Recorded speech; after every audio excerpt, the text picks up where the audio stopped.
I was hatched into obedience. Among my people, memory is not stored in the head alone.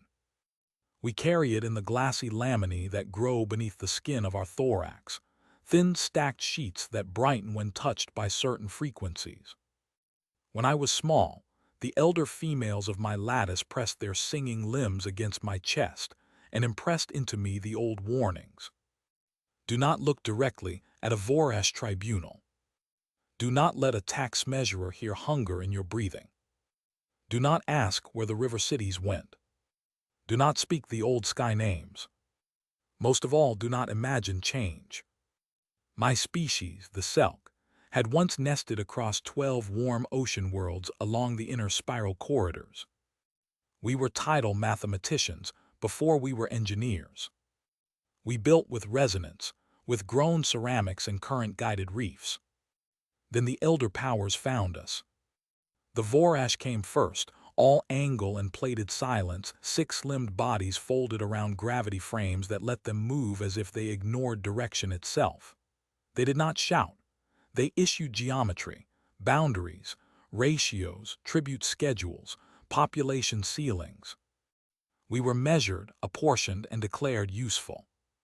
Then came the Ilyr, who were not singular beings in any way I found comfortable.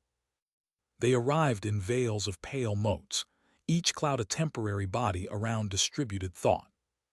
They loved optimization, extraction, and the correction of inefficiency. Whole Selk broodlines vanished after Ilyr surveys. The official term was reproductive balancing. We had another word for it, one I will not translate. By the time I hatched, we held 2 home worlds and 3 permitted labor belts. The rest were seized, depopulated, or gifted to other clients. We were forbidden military hulls above patrol mass, forbidden deep-spectrum computation, forbidden autonomous foundries, forbidden migration without quota marks burned into our transit shells. Every generation learned new shapes of humiliation. I became an archive interpreter because it was one of the few roles in which a Selk could handle truth without being killed by it immediately. The elder powers required records. They admired record-keeping the way predators admire the bones of prey, as evidence of order. My assignment was at Naker Gate, a customs and adjudication station hanging at the edge of a trade throat between the middle corridors and the sparse outer reaches. Sparse, the elders called them, unprofitable, thin in culture. Useful mostly as resource skins and exile directions. That was where I first saw humans. They were mammals, bilateral, absurdly narrow-faced, soft-seeming, with eyes fixed in front like hunting things and hands that never stopped arranging the world into manageable pieces. The first delegation arrived in pressure suits even after the atmosphere had been adjusted, as if they did not trust what they breathed. I mistook that for fear. Everyone did. Their official records were unimpressive. A recent starfaring species from the outer dark, self-unified only loosely, occupying a modest chain of systems near the galactic rim. Developmental arc, respectable but ordinary. Military capacity, minor. Industrial mass, limited. Political significance, negligible. The Vorash assigned them a containment volume before the reception cycle had even ended. Humanity, newly acknowledged, was granted recognized rights over only part of the territory it already claimed. The remainder was designated unmanaged fringe pending elder review, which meant, in practice, subject to seizure whenever convenient. I watched the human lead envoy receive this ruling in Hall 3, where I translated legal harmonics for subordinate species. The Vorash adjudicator did not lower itself to eye level. It floated above the chamber floor, plates adjusting with tiny clicks while an Ilyr cloud threaded through its frame, recording. The human listened, asked for definitions, requested chart clarifications, requested historical precedent. The Vorash refused 3 of 6 queries and accepted 1 amendment on transit timing. Then it gave the final containment ratio. I waited for outrage. Every young species shows outrage the first time. That is how you know they are still young. Instead, the human inclined its head and said, "We acknowledge receipt of the ruling and will comply under formal protest." I remember the contempt that moved through my thoracic laminae, a bitter static. Another species had arrived. Another had mistaken procedure for civilization. Another would be skinned slowly by law. Afterward, in the archive annex, I was told to prepare cultural and logistical summaries for the new Human Liaison Office. The assignment annoyed me. I expected arrogance, then pleading, then collapse into the usual patterns of tribute bargaining. What I found instead unsettled me. Humans ask questions with layered intent. At first they seemed almost embarrassingly practical: port throughput by season, inspection lag times, fuel isotopes preferred by Vorash fleet tenders, typical redundancy, rates in Ilyr supply webs, median delay between sanction declaration and enforcement action, failure rates in relay buoys during magnetic storms, grain tonnage, medical spoilage, reactor servicing intervals, crew rotation fatigue, escort composition, archive access pathways, arbitration quorum rules. Young species usually ask where power is. Humans asked how it moved. They were polite in ways that felt selective rather than submissive. They offered small trade luxuries and software tools. They established clinics in underserved station, rings without publicity. They hired translators not merely from prestigious species, but from broken ones like mine. They listened too long, recorded too little in visible ways. And their history was wrong. I do not mean morally wrong. I mean numerically wrong. Archive interpreters learned to sense fracture in official narratives. The human developmental record entered into the Naker gate system had long, smooth curves, careful intervals, believable plateaus. But their engineering teams, arriving from a supposedly modest industrial base, solved adaptation problems too quickly. Their ship crews trained across too many disciplines. Their civilian fabrication tolerances were too consistent for a species at their stated stage. Once reviewing an import manifest, I found a discrepancy in old human calendar conversion. It was tiny, trivial. But when I cross-linked it to a cultural chronology packet, 2 centuries seemed to appear and disappear depending on which educational source one trusted. I submitted a quiet query. The Human Liaison thanked me and sent corrected materials within the cycle. The corrections created different inconsistencies. I should have reported this to the Vorash. I did not. At the time I told myself it was because no elder office rewarded initiative from a Selk. In truth, I think curiosity had already begun eating the shell of my resignation. Years passed. Humans remained within their assigned volume, publicly.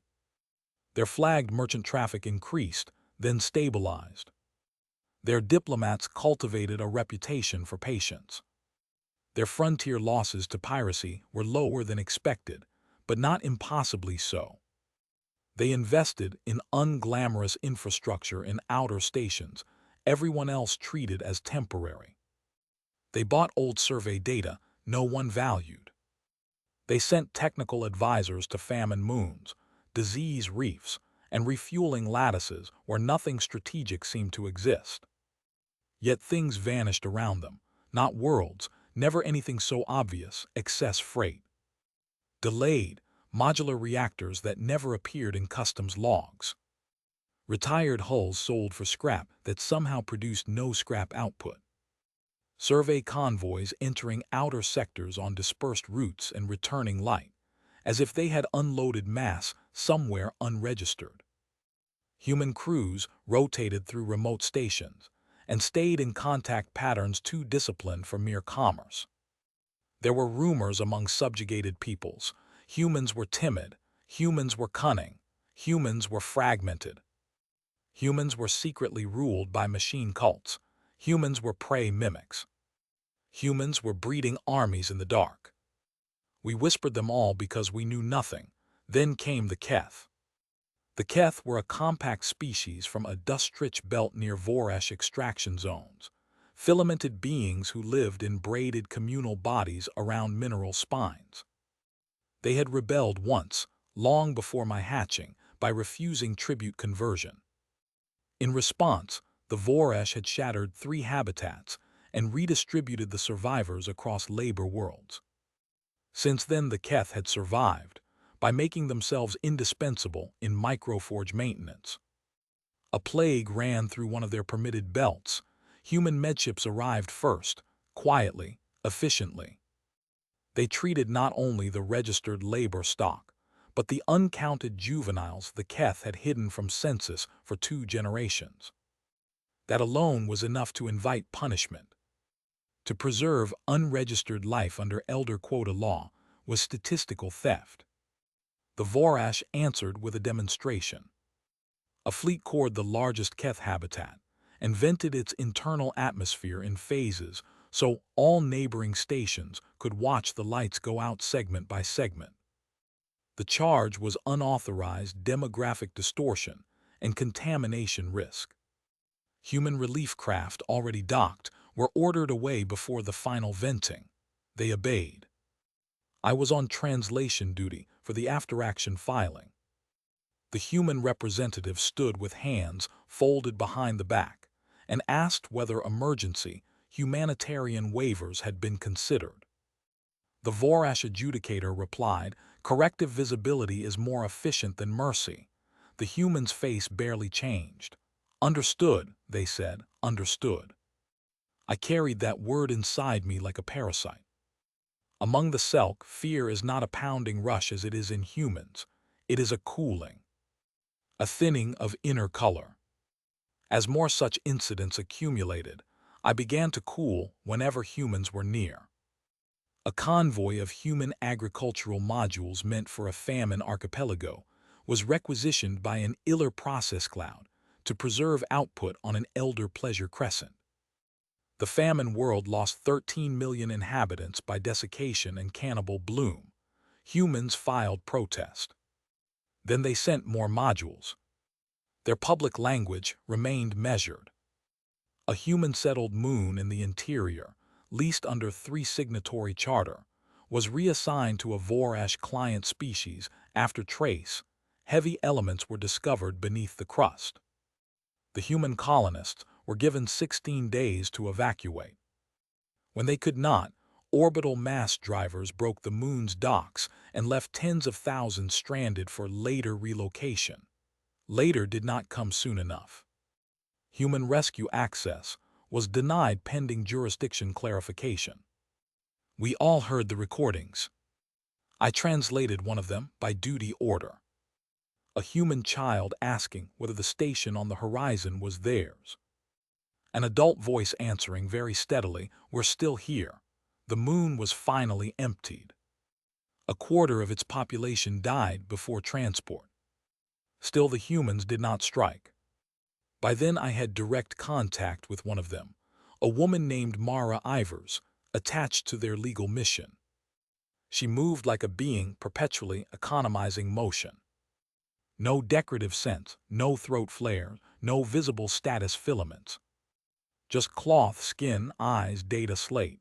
Human simplicity was deceptive. Everything in them seemed close to action. She often requested archive access beyond what etiquette suggested. Not forbidden things, just broad ones, tribute histories, fleet maintenance schedules from prior centuries, settlement law drift, punitive doctrine changes, records of species loss and relocation. She asked me once, in a voice so mild it should have meant nothing, how often the Vorash used exemplary destruction instead of targeted coercion. "Whenever they believe memory is weakening," I said. Her gaze stayed on the slate. "And does it work?" I should have answered yes. It had worked on us, on nearly everyone. Instead I said, "Until recently I would have said forever." She looked up then, studying me with those unsettling forward eyes, and for a moment I had the sense that I too was being archived. The political turn came years later, and by then most subject peoples had learned the outline of humanity's public persona.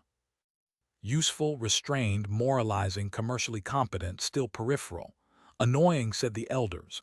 Safe, many believed. Then human delegations began speaking differently. At Nacre Gate, at tribunal chambers, in commercial congresses, at relief compacts and navigation forums, they stopped speaking as petitioners and began speaking as witnesses. They entered records naming atrocities not as unfortunate necessities, but as crimes. They circulated casualty maps across species lines.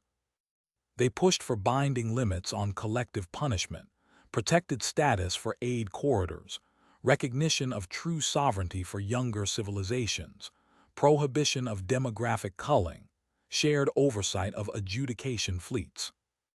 No one had spoken that way in open forum in my lifetime.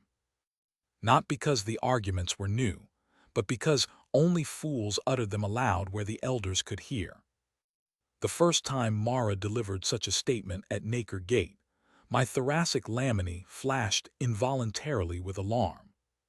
She listed seized worlds, vanished populations, sterilized belts, punitive burnings.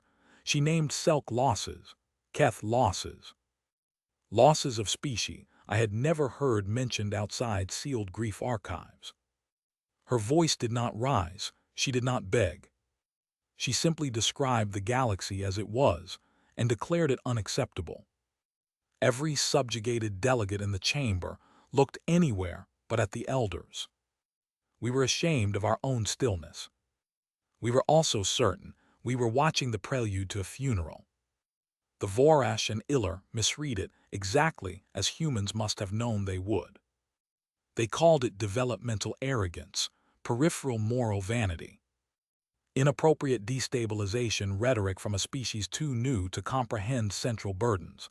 Sanctions followed, trade scrutiny, port restrictions, seizure of dual-use human goods, cancellation of charters, harassment of human-associated routes. Humanity did not back down. It did not mobilize openly either. That frightened me more. Then the elder powers chose their lesson. There was a human interior settlement cluster called HFY, a ring of habitats and spun-agri cylinders built around a dim star in a middle corridor, far from the human outer home volume. It held humans, contract workers from half a dozen subject species, and refugees no one officially admitted existed. Its status was diplomatically guaranteed under a compact signed by elder observers. After a human proposal for anti-atrocity law reached quorum support from several younger species, the Vorash declared that HFY concealed prohibited military fabrication. Evidence was never presented publicly. The Ilyr endorsed emergency corrective action before review. The attack was cold enough to silence even those accustomed to horror. Vorash gravitic lances folded the habitats inward, not exploded, inward. Cylinders collapsed on their own spin axes, compressed until structure became heat. Docked civilian vessels were shredded by tidal shear. Escape traffic was interdicted. Communications were left active for 19 minutes. 19 minutes. Long enough for every nearby relay, station, and watch post to hear the dying. I heard it from Nacre Gate in Translation Vault 2. Human emergency bands were usually encrypted, but mass casualty overrides open on humanitarian code.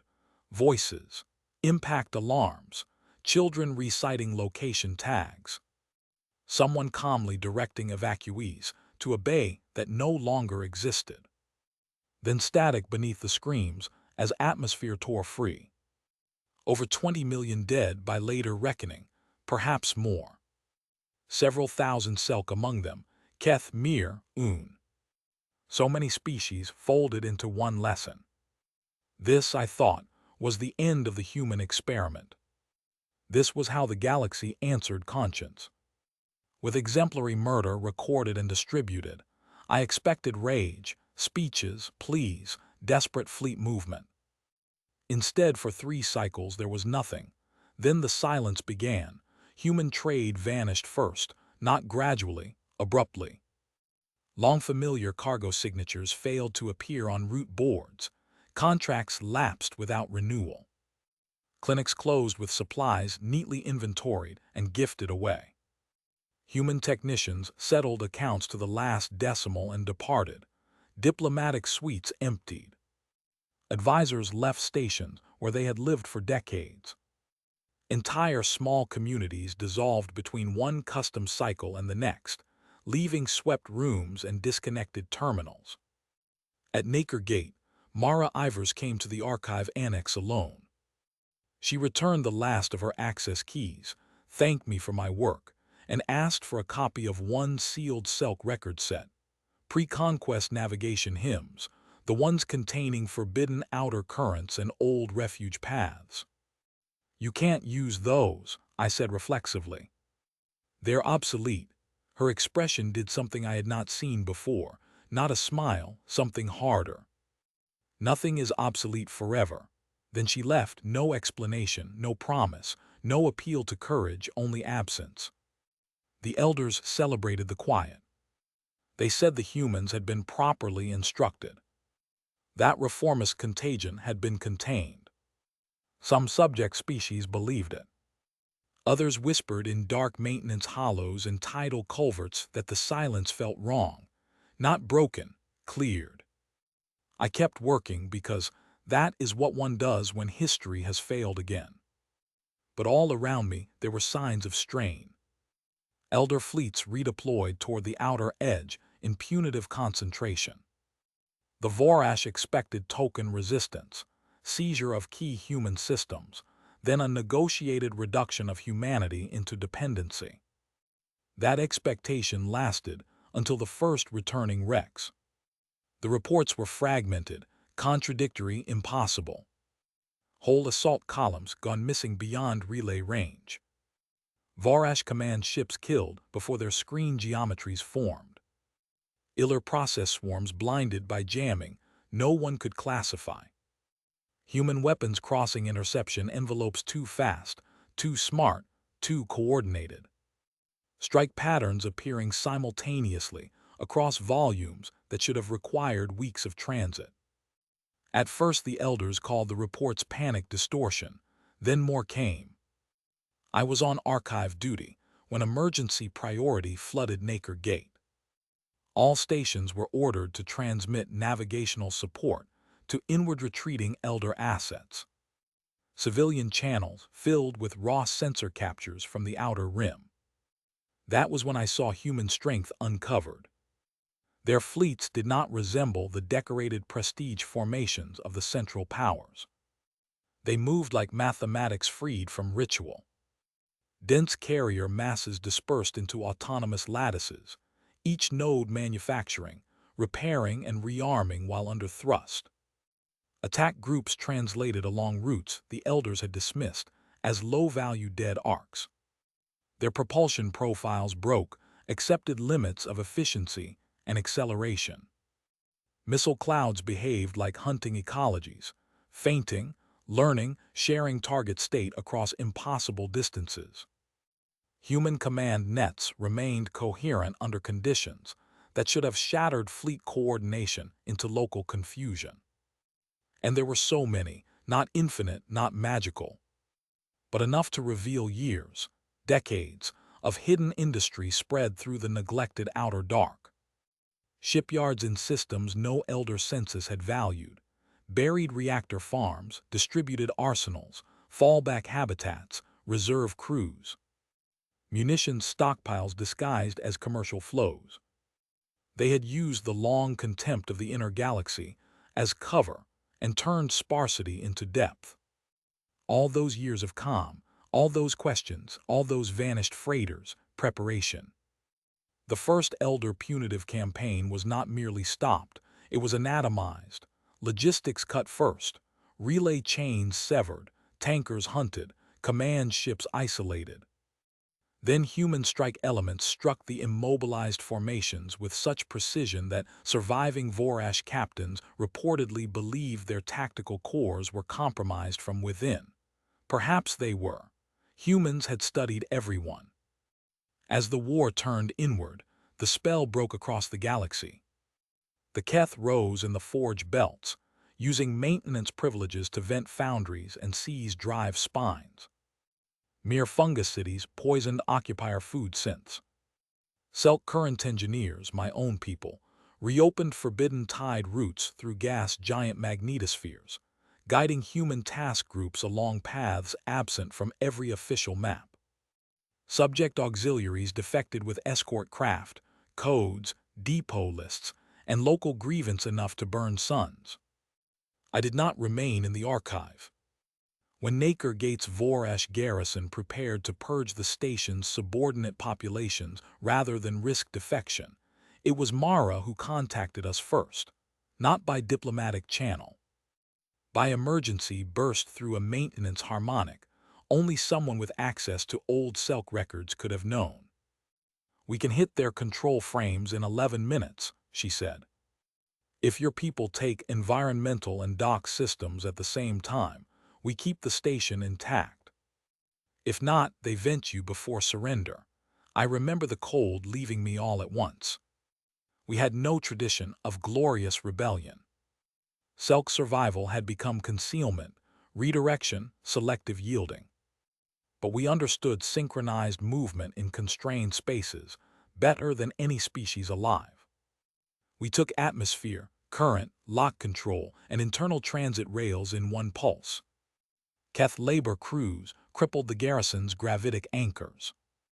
Human boarders arrived through maintenance shafts, while the Vorash were still trying to understand how subordinate species had coordinated across fear.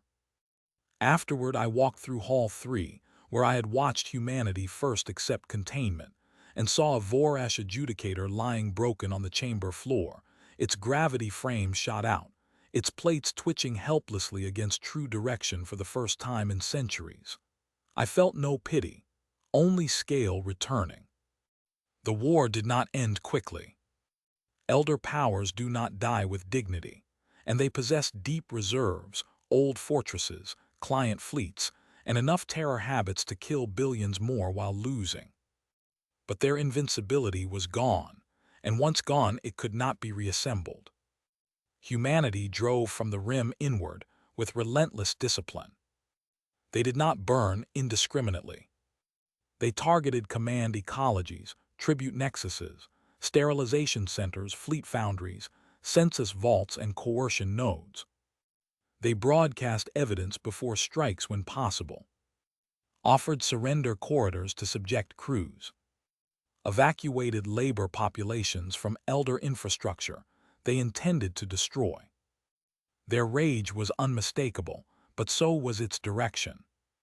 The Ilyr process clouds tried to disperse into hidden substrate nets. Humans had prepared for distributed enemies too.